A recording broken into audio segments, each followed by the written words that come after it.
is that threat is growing, and if North Korea does not choose the pathway of engagement, discussion, negotiation, then they themselves will trigger an option. That's Secretary of State Rex Tillerson, of course, warning the crisis with North Korea is growing graver by the day, he says, raising the possibility of what he called an ominous option. This despite that agreement between the North and South to march together under a unified flag at the Winter Olympics next month. So, is that a real breakthrough in relations or only a symbolic gesture that plays right into the hands of Kim Jong-un? Rebecca Grant joins us. She is president of IRIS Independent Research and a national security and military analyst. Rebecca, welcome. So far, 22 North Korean athletes will go to the South, about 550 or so North Koreans in the whole party will participate in the Olympics. Do you think this is real, actual concrete progress, or just a propaganda coup for Kim? I think it's real, and I don't see this as a propaganda coup for Kim. I like how President Moon has taken control here. It's good to have the peninsula talks, the talks between the two Koreas. They've already reactivated the military hotline as a result of those talks a few weeks ago. So I think this is Moon's chance to give an olive branch, but also to control the narrative around North Korea's participation in the Olympics. How does he do that? Well, I think he has it on his side at this point. And look, Moon has done what's really important. He went ahead and deployed the THAAD missile defenses, even with all the squawking from China. But he is extending this olive branch out to them. And I think by letting them participate, they have marched together before in previous Olympics. They've done some joint work together. And this allows them to go ahead, have this Olympics. And South Korea is the good cop, while the UN, the U.S., China, et cetera, maintain the military pressure. And we all hope this comes to wider talks on denuclearizing the peninsula. Well, some would say that having unified flag, that's exactly what Kim Jong-un wants. He wants unified Koreas, but under him, not the opposite. Right, but I think Moon is taking the real initiative here. And so just unifying this flag, marching under the unified flag, does not change the heavy UN sanctions that we see. It does not change the fact that the military options really are there, as Tillerson said. Unless there's engagement or negotiation, he will perhaps end up triggering a military option. That says there's still very heavy pressure here. And let's not forget, Moon has given President Trump quite a bit of credit for bringing about even the peninsular talks. So I think Moon is very, very savvy. Better for him to have Korea come and participate, let their figure skaters land a couple triple axels and keep the pressure on, keep the negotiations going. Well, while they're landing their triple axles, up north, they're still tinkering with the nuclear program. They're not stopping the ballistic missiles. In fact, they'll probably have some other test at some point after the Olympics. So, what do we take from that? Everyone's going to be watching on television and seeing them, and this will be praised, of course, as perhaps it should be. But it's not stopping what we're looking at now, those ballistic missiles that Kim Jong-un has threatened to use against us.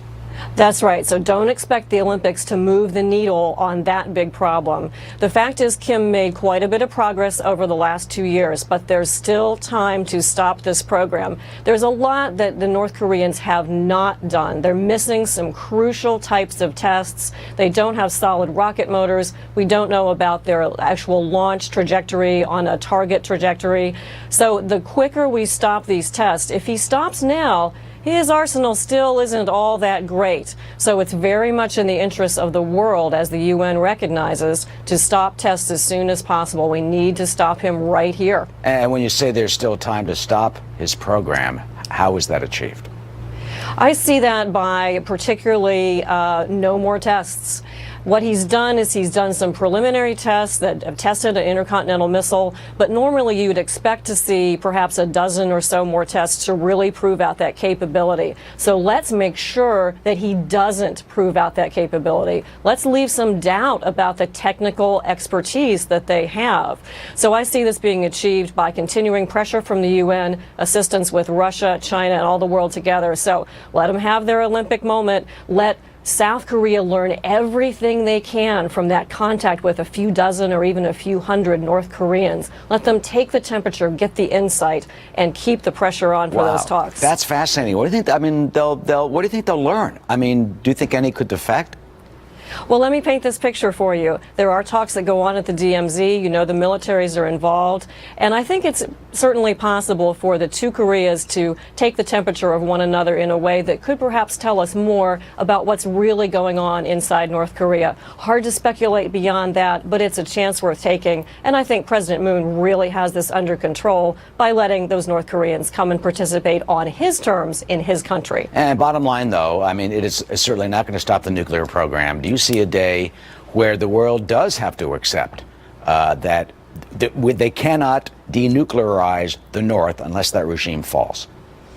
Let me quote Chairman of the Joint Chiefs of Staff Dunford on that. It is not acceptable for North Korea to have nuclear weapons. It's not acceptable for them to be able to threaten Denver or Toronto or London. So no, I'm not ready to go to that yet. I think we have a lot more to come in this deal, and I'm expecting to see some real progress and some real talks beyond the peninsular talks. And I'd like to see this North Korean nuclear ballistic missile program and other offensive capabilities stopped cold here. But can Beijing help give them that message? I mean, at first they didn't even want to accept Beijing's envoy on this.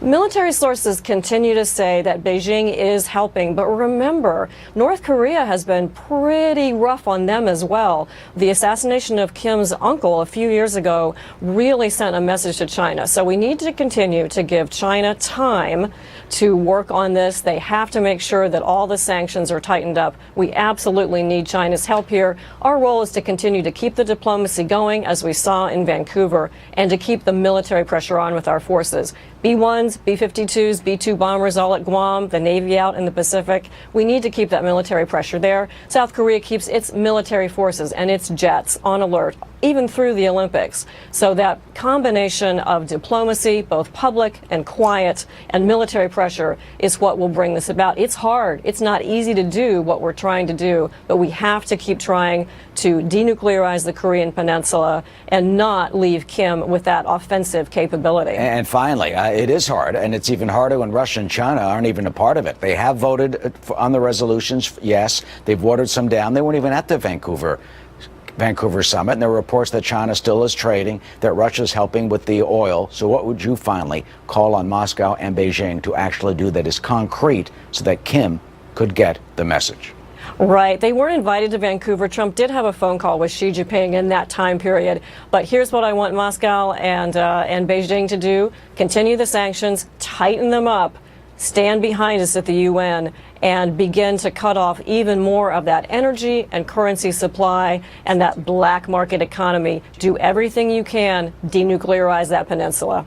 That's the message from Rebecca Grant. And yes, they have been, at least when it comes to the Korean issue, they have been standing with us at the Security Council, which sometimes has been surprising. So we'll see how that goes. Rebecca, thanks so much for joining us this afternoon. Thank you. Thank you. Of course. Arthel? And this